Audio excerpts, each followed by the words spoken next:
WWL-TV's Eyewitness News begins with breaking news. Well, in Uptown, a man fell off of a parade float after it hit a tree during the Krewe of Pygmalion parade. Good evening and thank you so much for watching. I'm Whitney Miller. That happened around 7:30 this evening at the intersection of Jefferson and Magazine. Sam Wimstrom is live at that intersection.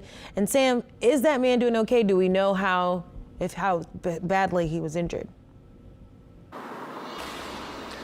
Well, Whitney, we've spoken to a couple eyewitnesses out here, and we reached out to a couple people online as well that saw it, and everybody that we spoke with said the man is okay, that he got back up, and we're hoping that he actually finished the ride. But we're out here at the intersection now, and the parade has passed, but I want to show you exactly what happened here and how this happened. So the parades line up over here at Jefferson and Magazine, and you can see right down Magazine, that's where the parades would be. So this would have taken this turn here, and they go a little wide, you know, it's pulling one of those big floats, and it hit the branch of this oak tree up here, and you can still see some of the paint from that float on this oak tree. Now, the first thing we saw, if we're putting this in order, is that the float came around and it hit this oak tree and it knocked the head off of the Jester in the Pygmalion float.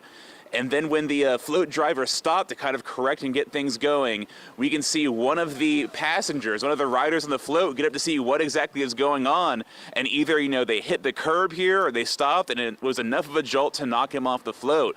But again, we spoke to a lot of witnesses out here, a lot of people who saw it and even caught some of it on camera. And they all say the man is okay, he got back up. And like I said, we're all hoping he finished the ride. And we actually got one of those witnesses on camera right when we got out here. And here's what he had to say about seeing it all happen.